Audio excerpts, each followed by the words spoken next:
The candles in the Ashworth Gallery had been burning for 3 hours when Edmund Vane, Duke of Ashworth, said it loud enough for 6 people to hear. He had not meant it as cruelty. That was perhaps the most instructive thing about it. He had simply been answering a question posed by Lord Fenwick, who had gestured toward Josephine with his champagne glass and asked, with the lazy curiosity of a man who had never needed to be precise about anything, whether the young woman in the gray dress was someone's companion for the evening or merely a professional attachment to the studio. Edmund had glanced at her once, a single, measuring glance, the kind he gave a piece of furniture whose placement he was considering altering. "Plain girl," he said. "Studio hire. She mixes the pigments, I believe." Lord Fenwick laughed. The 2 women beside him smiled at their glasses. Josephine, standing 4 feet away with a sheaf of reference sketches pressed against her ribs, heard every word. She did not drop the sketches. She did not flush. She turned back to the painting she had been studying and let her eyes find the brushwork in the lower left corner, the area where her teacher, Mr. Aldous Fenn, had rushed the glazing and left a seam she could see from 6 feet away, though no one else in the room appeared to notice it. She had been painting for 11 years. She had been invisible for approximately the same length of time. What she did not know, standing there in the Ashworth Gallery with the June heat pressing through the long windows and the sound of Edmund Vane's voice still settling like dust around her, was that she would enter his house as a stranger and leave it as something entirely else. She did not know that the boy sleeping upstairs in that house would become the reason she stayed.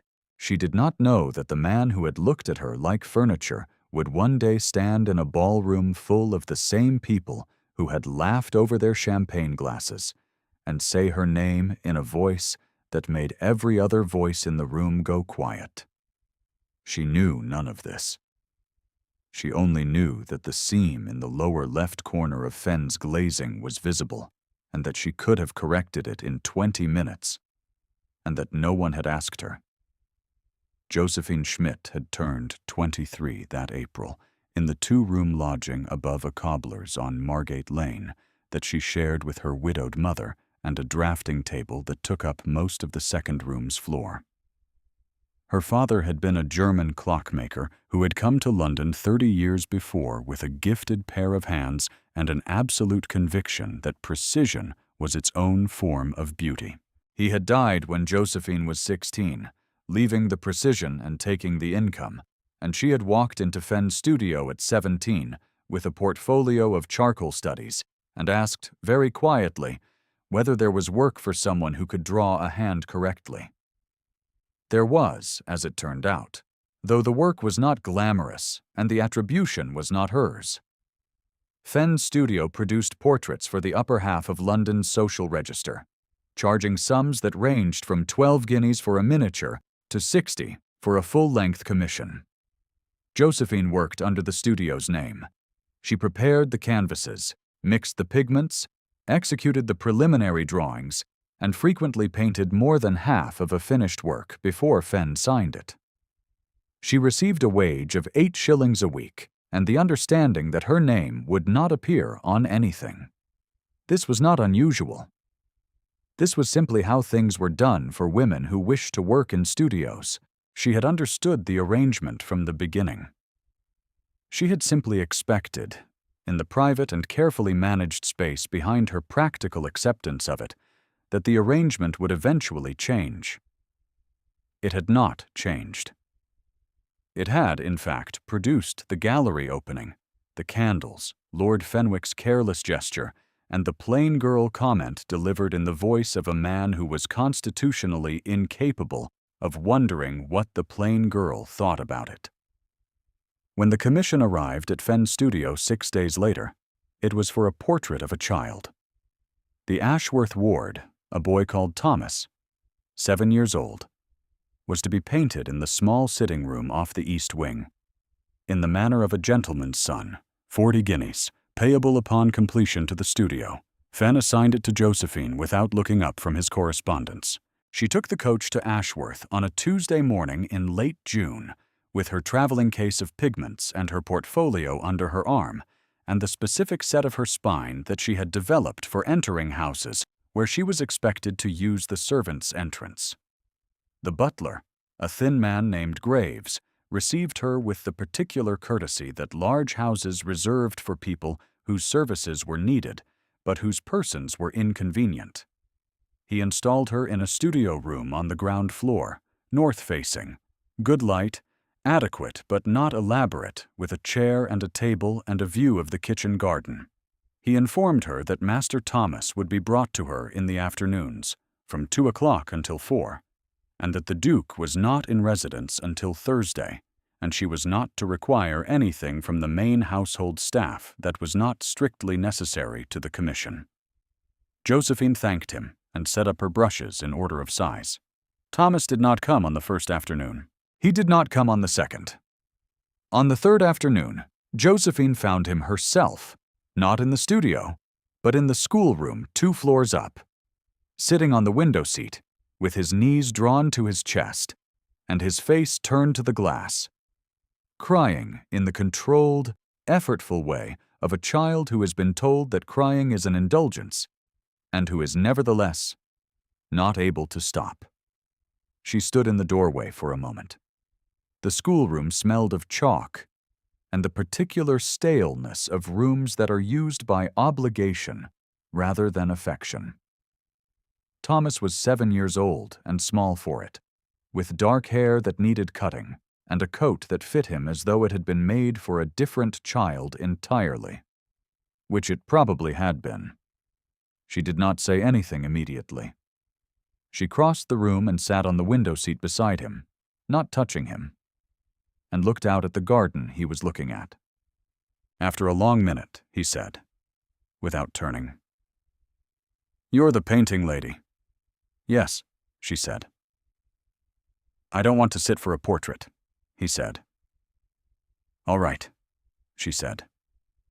He looked at her then with the startled expression of someone who had presented an objection and expected resistance. She looked back at him calmly. She had pulled the small sketchbook she kept in her coat pocket and was holding it without opening it. And she waited. And after another minute, he turned back to the garden, and she opened the sketchbook and began to draw his profile from memory, from the shape she had already taken in standing in the doorway. The line of his jaw, the way his shoulder had curved inward like something protecting itself, the specific exhaustion in the set of his neck. She did not ask him to hold still. She did not ask him to look at her. She simply drew him as he was, which was a boy who was unhappy and making no pretense of being otherwise, and she let the silence between them sit without filling it. He fell asleep against the window frame 40 minutes later, and she finished the sketch after he was asleep, getting the angle of his lashes against his cheek, the slight parting of his lips. She tore the page from the sketchbook carefully and set it on the table beside the window where he would find it when he woke. She was back in the studio before the dinner bell.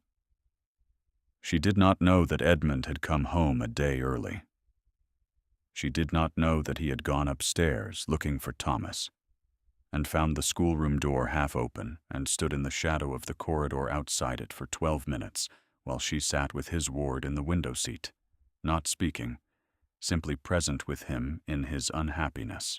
She did not know that he had seen Thomas's profile change across those 12 minutes, from the rigidity of a child holding himself together to something that was not quite peace, but was at least its cousin.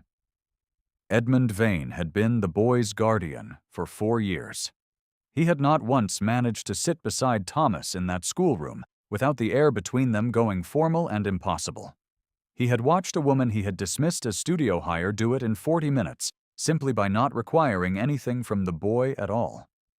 He stood in the corridor and felt something shift beneath the managed surface of his discipline, the way ice shifts when the river beneath it begins to move. He did not go in. He turned and went back downstairs. and when Graves mentioned that the portraitist's assistant was in the studio room, Edmund said only that she was to be given whatever she required for the duration of the commission. Graves noted this and withdrew. And Edmund stood for a moment with his hand against the wall of the corridor, not thinking any specific thought that he would have been willing to name aloud. He found the sketch on the schoolroom table the following morning. Thomas had pinned it to the wall beside the window with a tack, which was the first thing Thomas had put on any wall in 4 years. Edmund stood and looked at it. For longer than he had intended, the boy rendered in charcoal on rough sketchbook paper, the line of his unhappy profile more alive on the page than it ever was in the formal paintings that hung in the gallery downstairs, all gilt frames and correct posture, and no evidence whatsoever of the actual child inside them. The sketch was signed in the lower corner. J. Schmidt. Not the studio's name. Hers. He had no practical reason to go to the studio room that afternoon. The portrait of Thomas was in progress and did not require his input. The arrangement was between Fenn's studio and his solicitor, and any questions about the commission's progress would normally have been routed through Graves. He went anyway. He told himself it was a matter of the commission. Josephine was standing at the easel when he entered, mixing a tone for the shadow under Thomas's left cheekbone.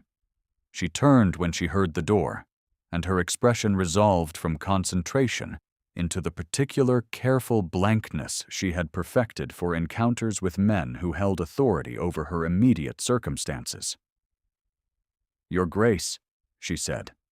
He looked at the canvas. It was perhaps 2 sessions old, the ground established, the early layers of Thomas's face beginning to accumulate beneath her brush. Even at this stage, the quality of attention in it was different from the formal work he had seen downstairs. The boy on the canvas was the boy who actually lived in this house, not the boy his station required him to appear to be. "The sketch in the schoolroom," Edmund said. Thomas pinned it to the wall. "I noticed it was gone from the table," she said. "I thought it might have been disposed of." "He pinned it himself." Edmund was quiet for a moment. "I saw you with him. In the window seat." Something in Josephine's expression changed slightly, the way the surface of water changes when something passes beneath it without breaking through. "I hope I did not overstep," she said. "No," he said. It came out more direct than he had intended. He left shortly after, without any of the questions he had apparently come to ask.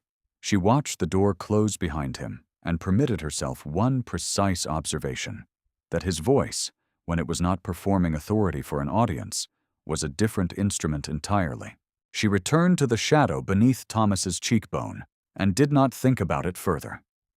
This was a discipline she had developed over years of working in other people's houses, mixing other people's pigments, and being told in 100 different registers that her opinions were not what had been commissioned. Lady Dorothea Vane arrived from Bath at the end of the week, accompanied by her lady's maid, 4 trunks, and Miss Cecily Hartmore, whose family had been cultivating the connection to Ashworth with a patience that bordered on agricultural. Cecily was 20 years old, possessed of a complexion that portrait painters specifically requested, and an expression of pleasant attention that never appeared to require effort. She wore her diamonds at dinner in the country without apology, and moved through the Ashworth drawing room as though she had already memorized the furniture arrangement of the house she intended to inhabit. The Dowager had arranged her presence here with the same meticulous logistics she applied to everything that touched Ashworth's public position. Dorothea herself was 61 years old and had been managing the Vane family's image since before Edmund was born. She was not cruel. She was precise in the way that long experience with a specific machinery produces precision, and the machinery she had spent her life maintaining was the social architecture that kept Ashworth significant. She had seen that architecture threatened by sentiment before, and she had learned to identify its early warning signs. The warning sign she identified that week was the way Edmund looked at the studio room door when he passed it. She did not say anything immediately. She had not built 40 years of social authority by announcing her observations prematurely. The first thing she said at dinner that Friday was addressed to Lord Fenwick's cousin, who had come down for the shooting and was seated at Dorothea's right hand. She spoke in the carrying tone she used when she intended a statement to travel. "The studio has sent a tradesperson to sit in the north room," she said. "One does so tire of the arrangements that pass for art patronage these days. The girl mixes pigments, I understand." Josephine was not present at the dinner. She ate with the upper servants at a table in the housekeeper's sitting room, and she heard it reported back to her the following morning by the housemaid who brought her washing water, who repeated it with the apologetic accuracy of someone who did not wish to be the messenger but felt the information was relevant. Josephine thanked her and looked at the palette she had been cleaning and made no comment. She had heard herself described in these terms before. Tradesperson was, she acknowledged, at least technically accurate. She had been called plainer things. The portrait of Thomas progressed through July with a steadiness that Josephine found both professionally satisfying and personally grounding. The boy had begun coming to the studio voluntarily, which was not part of the arrangement, but which Graves quietly declined to discourage. Thomas did not always sit for the portrait. He sometimes simply sat on the floor with one of the sketchbooks Josephine had quietly left within his reach, drawing horses with the committed inaccuracy of a child who cares more about the horse than the anatomy. She corrected his horses when he asked her to, and left them alone when he did not. Edmund came to the studio room 4 times in the second week of July. Each time he had a stated practical reason, a question about the commission's progress, a specific request about the costume Thomas was to wear, an inquiry about the background. Josephine answered each question directly and waited for him to leave. But he was sometimes slow to leave, and in the interval he looked at the canvas with an attention she could not entirely account for within the practical frame of a patron's interest in his commission. On the 4th visit, he stayed for an hour. He did not watch the painting. He sat in the chair by the window and watched Thomas, who was drawing horses on the floor and narrating their various merits aloud to no one in particular. And his face in that hour had the quality of a man who was allowing himself to feel something he had spent a long time not feeling, which Josephine registered from the corner of her careful attention, and chose not to name. She learned his wound, as she learned most things, by listening to what was not said. It was Thomas who said it, in the oblique and uncalculated way of children who have stored information too heavy for them. They were in the studio one afternoon toward the end of July, the light going amber through the north window, and Thomas was looking at the sketch of himself still pinned to the schoolroom wall in his mind, because he was talking about it while Josephine worked on the portrait's background. "Edmund doesn't come in the East Gallery," Thomas said. Josephine kept her brush moving. "Does he not?" "My father's portrait is there," Thomas said. "Edmund was his friend. They were at school together." He was quiet for a moment, arranging something in his small mind. "Edmund was supposed to keep him safe. That's what my father wrote in the letter. Edmund was his executor and his guardian, and he was supposed to keep him safe. But he didn't." Josephine set her brush down. "Your father didn't blame Edmund for that," she said, carefully, because she did not actually know this, but she believed it to be true. "Edmund blames Edmund," Thomas said, with the flatness of a child who has heard something repeated and repeated until it has lost its power to surprise. He went back to drawing his horses.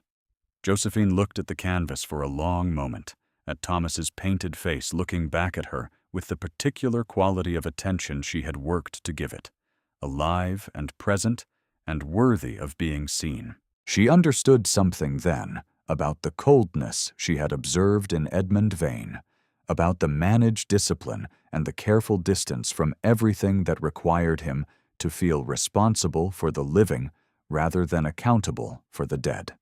4 years of carrying a specific failure, a friend trusted and buried. A 7-year-old boy arrived in his guardianship like a debt he could not calculate. The portrait she was painting had become, she understood, the first time he had looked at Thomas directly, through her eyes, and not flinched. She picked up her brush and returned to the background. That evening, after dinner, Edmund came to the door of the studio room and knocked, which he had not done before. She said, "Come in." And he came in. And he stood for a moment looking at the canvas in the low light of the evening. And then he said, "You knew his father." "No," she said. "Thomas told me." He stood still. She could see, in the quality of his stillness, that he was deciding how much weight to assign to this. "I was his executor," he said at last. "I know," she said.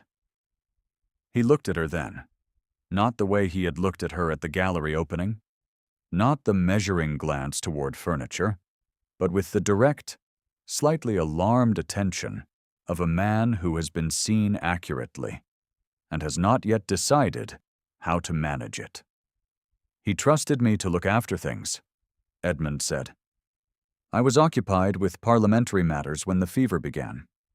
By the time I was at his bedside, it had already been a week. The doctors said it made no difference. I have spent 4 years not believing the doctors." Josephine said nothing for a moment, because the moment did not require filling. "The portrait will be finished before August," she said. "Thomas is remarkable." He looked at her. "He is," Edmund said. And then he left. Dorothea escalated in August, which was the rhythm Josephine had expected. The dowager had been patient long enough to confirm her diagnosis, and was now prepared to act on it. There was a dinner party the 2nd week of August. 12 guests. The Hartmores among them. Cecily arranged at Edmund's right hand, with the practiced ease of a woman who has been told since birth that this arrangement was inevitable. Josephine was, of course, not at the dinner. She was aware of it the way she was aware of most things in the house. Through the kitchen's preparations, the extra footman borrowed from the neighboring estate, Graves moving with the particular purposeful tension of a man who knows his evening will be measured.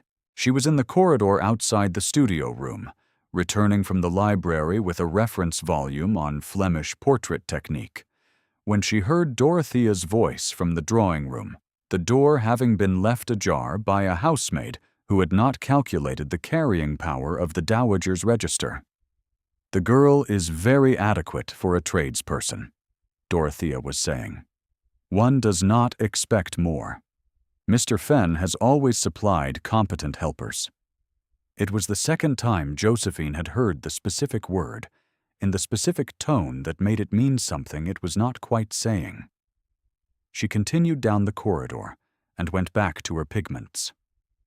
The crisis arrived on a Wednesday afternoon in the 3rd week of August, when Dorothea produced, at tea, a newspaper cutting from a London Arts Gazette, which she passed to Edmund with the careful casualness of a woman making a move she had planned from some distance. The cutting was a notice of Fenn Studios' recent commissions, mentioning in particular the portrait of the Ashworth ward, currently in progress, attributed to Mr. Fenn's rising talent, a young painter called Mr. Gerald Marsh. Josephine learned of this from Graves, who came to the studio room that evening with the specific expression of a man executing instructions he did not fully endorse. The Duke, Graves said, requested a meeting with the portraitist the following morning. In the meantime, Lady Dorothea had sent word to Mr. Fenn's studio requesting that Mr. Marsh be dispatched to complete the commission in Miss Schmidt's place. Josephine sat with this for the length of time it took her to clean her brushes. She cleaned each one carefully. from largest to smallest, the way her father had taught her to handle the mechanisms of the clocks he repaired. Precisely, without shortcuts, giving each part the attention it required regardless of what else was happening around it. She had two choices. She could retreat, let the attribution stand, leave the portrait for Marsh to complete, and take the 8 shillings a week back to Margate Lane and her mother, and the drafting table that took up most of the floor. It would be survivable. It would be the choice that made the fewest enemies. Or she could go to Mr. Renwick.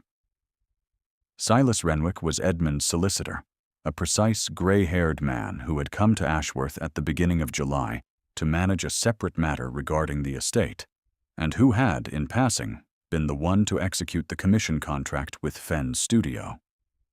Josephine had met him once, briefly, in Graves's office, where she had been directed to sign the studio's internal release for her work. She had signed it, and Renwick had noted the name on the document with the automatic thoroughness of a man who recorded everything as a professional reflex.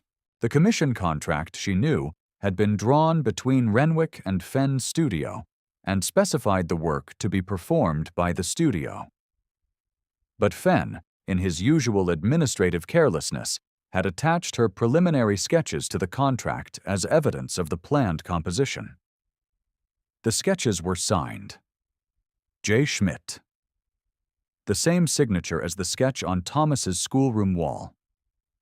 She took her portfolio of preliminary drawings from the traveling case, the full set. Charcoal studies of Thomas, in 15 positions. Architectural studies of the studio room. The color notations for the background, all signed, all dated, all in her hand, and she went to find Renwick. He was in the estate's small office, working by candlelight, and he looked up when she appeared in the doorway with the expression of a man who is surprised, but not displeased. She laid the sketches on the desk in front of him. "Mr. Renwick," she said, "I understand there is some question about the authorship of the Ashworth Commission." He looked at the sketches. He looked at the signatures. He looked at her. "Miss Schmidt," he said, with a precision that matched her own, "I believe we should speak with His Grace in the morning." The following morning, Edmund received them both in the study. Josephine had not slept. She had not made the mistake of attempting to reframe this as a matter of art. It was a matter of record, and she had the records, and she stood in the Duke's study with her portfolio open on his writing desk, and let the sketches speak without embellishment. Edmund looked at the sketches for a long time. He looked at the signatures. He looked at the canvas in the studio room, which Renwick had asked Graves to bring in on its rolling stand, and he stood before it with the same quality of attention he had brought to it every time he had looked at it, only now with an additional recognition in the set of his jaw. He did not ask Josephine whether she had painted it. The question was not necessary. What he said, finally, was, "Renwick, the original contract." Renwick produced it from his coat pocket with the tidiness of a man who had anticipated this request. It bore Fenn's studio's name, but the attached sketches, initialed and dated, were hers. The chain of authorship was visible to anyone who cared to trace it. "Lady Dorothea," Edmund said, "has arranged a gathering for this Friday. The Hartmores, Lord Fenwick and his party, the usual assembly."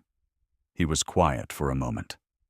"I believe it would be appropriate for Miss Schmidt to attend." Renwick made a note. Josephine looked at Edmund and felt something careful shift in her chest. Not hope exactly, which she had learned to manage in small, regulated amounts, but something adjacent to it that required a similar management. She thanked them both and returned to the studio. She spent Thursday finishing the portrait. The background had been the last major question, and she resolved it cleanly. The warm interior light of the sitting room rendered in glazed layers of amber and ochre.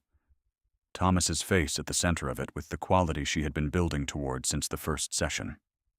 Fully present, fully himself. Not the image of a ward correctly positioned in a frame, but a boy who was actually there, who mattered, who had been seen. She signed it on Thursday evening. J. Schmidt. In the lower right corner, in the same hand as every sketch she had made in this house. The Friday gathering was the kind of evening Dorothea assembled with the smoothness of long practice. 12 people arranged in the Ashworth Ballroom, which was not technically a ball, but used the room's proportions as a statement of significance. Candles lit, the Hartmores in attendance, Cecily in white silk with her mother's sapphires, Lord Fenwick and his cousin from the shooting party, 3 other families from the neighboring estates. The portrait had been hung that afternoon on the wall between the 2 south windows, in a frame Edmund had ordered from the house's storage, gold leaf and substantial, which was the frame appropriate to a finished commission. Dorothea had not been told about the frame. She saw it when she entered the room, and something precise and careful happened in her expression, a single rapid calculation. She moved toward Edmund with the unhurried confidence of a woman who has managed this house for 4 decades and was not accustomed to finding things in it that she had not arranged. "Edmund," she said quietly. "The portrait. You are displaying it this evening." "Yes," he said. "It is not yet completed, I understand. Mr. Marsh has been dispatched from the studio to finish the work." "The work," Edmund said, "is finished." She looked at him. He was standing near the portrait with a glass of wine he had not touched, and his face had the quality it sometimes had in parliamentary moments. Not cold exactly, but composed around a specific purpose. Josephine arrived at the ballroom door with Graves, who had been the one to come to her room and tell her quietly that the Duke had asked her to be present. She had put on the gray dress, the same gray dress she had worn to the gallery opening in June, because it was the better of her 2 evening garments, and she had not brought anything else. She was aware, entering the room, of the specific quality of attention that rooms like this produced when someone entered them wearing fabric that was demonstrably plain against the room's saturation of silk and candles and sapphires. She saw Cecily notice her first, then Lord Fenwick, with a small arrested flicker of recognition, then Dorothea, whose expression completed its calculation very rapidly. "The studio girl," Dorothea said, not quietly, to the woman beside her. "I cannot imagine why Graves has brought her in here. She is a tradesperson, and nothing more." It was the 3rd time Josephine had heard the word in that voice and in that specific register, which was designed to place a judgment on the public record before anyone had time to question its authority. Edmund set his glass down. He walked across the ballroom from where he had been standing near the portrait to where Josephine stood at the door, which was 8 strides across open floor in front of every person in the room, and the room had the particular quality of a room that has gone quiet without deciding to.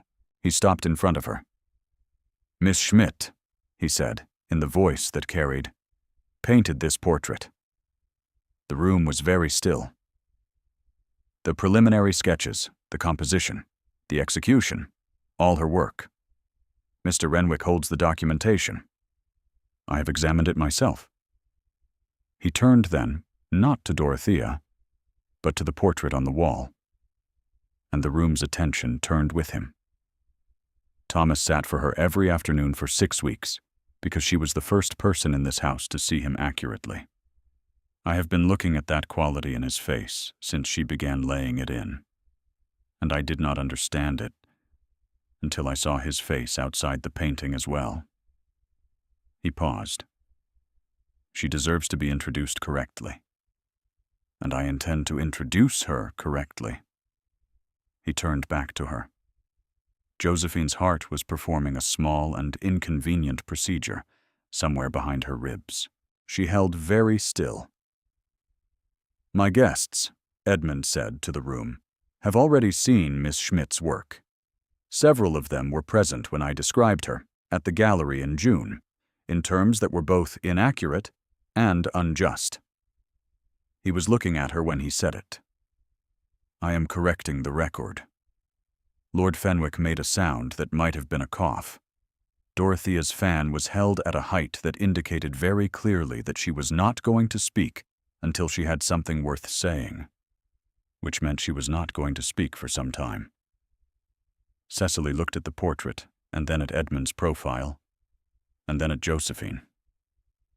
And something in her face settled into the recognition of a woman who has been told her entire life that a particular outcome was guaranteed and has now observed, in real time, that it is not. Renwick had come in from the corridor behind Josephine and stood at the room's edge with the commission contract visible in his coat pocket. Unobtrusive, present, the institutional confirmation that nothing being said tonight was improvised. Edmund said quietly to Josephine alone, "Will you take supper with us?" It was not precisely a question. Josephine looked at him for a long moment. She thought of the gallery in June, the champagne glass raised in her direction, the particular quality of his first glance, the kind that furniture received. She thought of the schoolroom corridor, Thomas asleep in the window, Edmund standing in the shadow outside the door without entering. She thought of the East Gallery, the portrait of Thomas's father still hanging there, the door still closed against a grief that had been allowed to calcify into blame. "Yes," she said. "Your Grace." The supper was not entirely comfortable. Comfort was not what it was, precisely. It was a beginning. Which was different. And beginnings had their own specific texture of uncertainty and attention, and the careful management of what one did not yet know. Dorothea sat at the table and was entirely correct in her conduct, which was the form her retreat took, the retreat of a woman too experienced to make the situation worse by pressing a position that had been publicly superseded. She addressed Josephine once about the portrait's background color, with a technical precision that managed to be both an acknowledgement and a controlled withdrawal. Josephine answered with equal precision and equal courtesy, and the exchange left nothing wounded.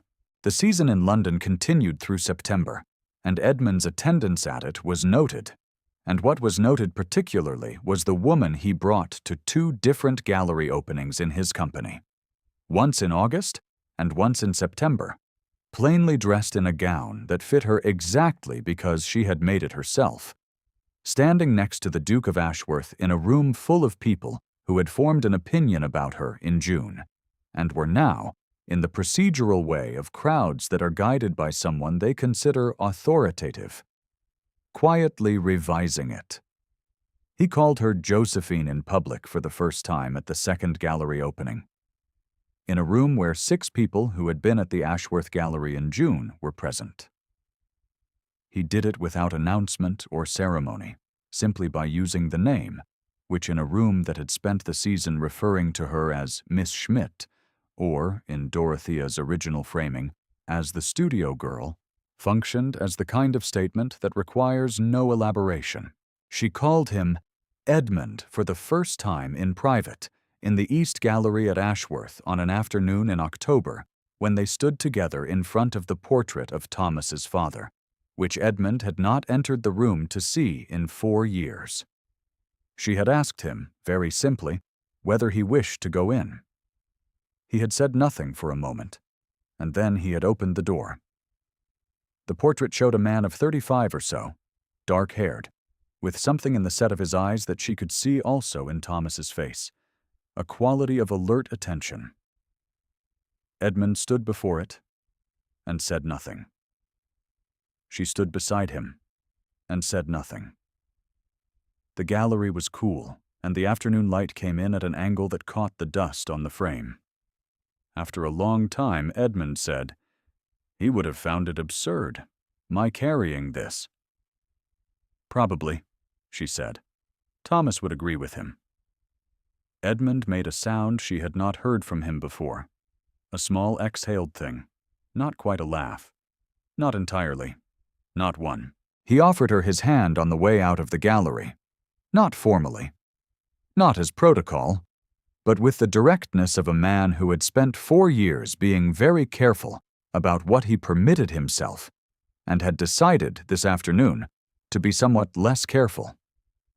She took it. The engagement was announced in November through the appropriate channels with the appropriate formality.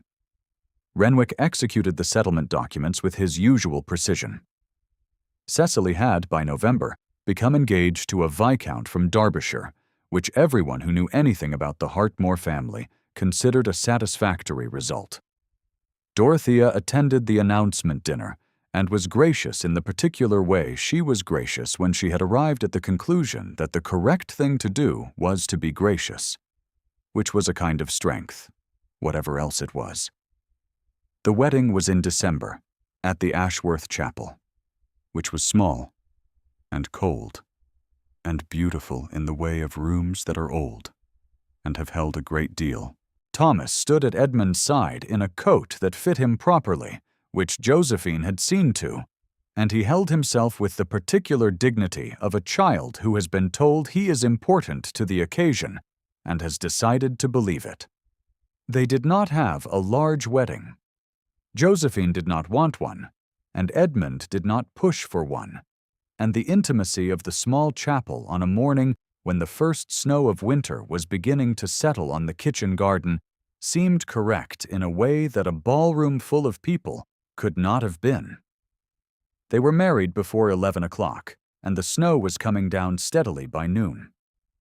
By Christmas, Josephine knew the east wing in the morning, and the garden in the low winter light, and the specific quality of Thomas's laugh, which was loud and arrived with a small element of surprise, as though he had not expected to laugh again, and was pleased to discover he was wrong. She knew the sound of Edmund's step on the upper corridor, which was unhurried and deliberate and recognizable from 2 rooms away. She knew that he kept the original sketch, the one from the schoolroom window seat, not framed and hung anywhere official, but folded in his writing desk, which she had found by accident the 2nd week of December, and not mentioned.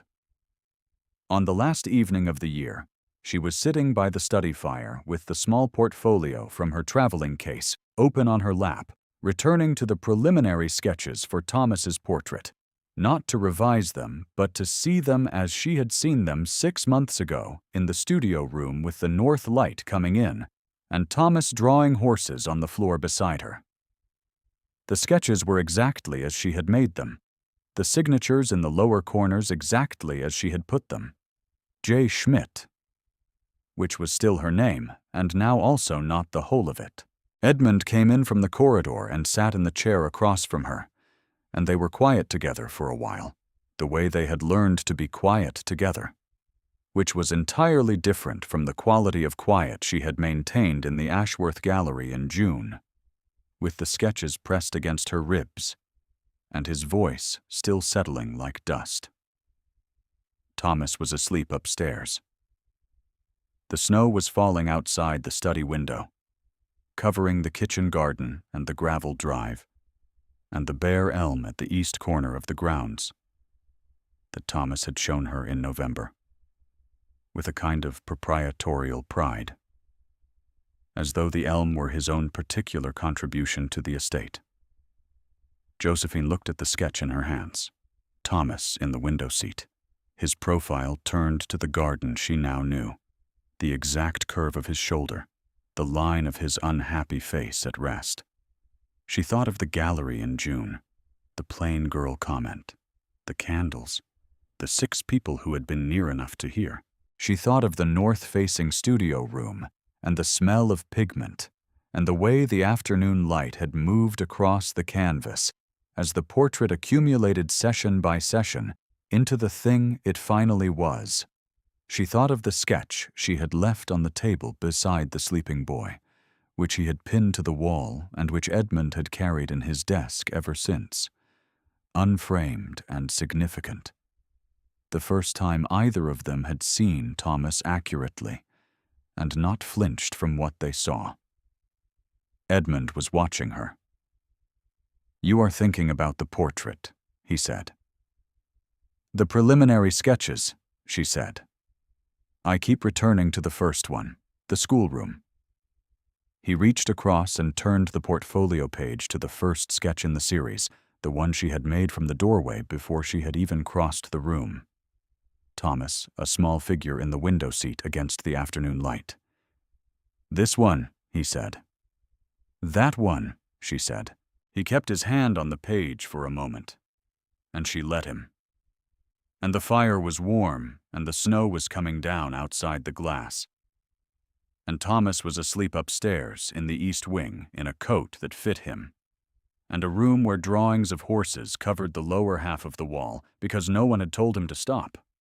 Edmund turned the sketch toward the firelight, and the charcoal caught it, and Thomas's profile was sharp and clear and entirely itself. She was home. If this story moved you, leave a word in the comments about the moment you felt it turn. Stories like Josephine's are built one scene at a time, and knowing which ones land matters more than you might think.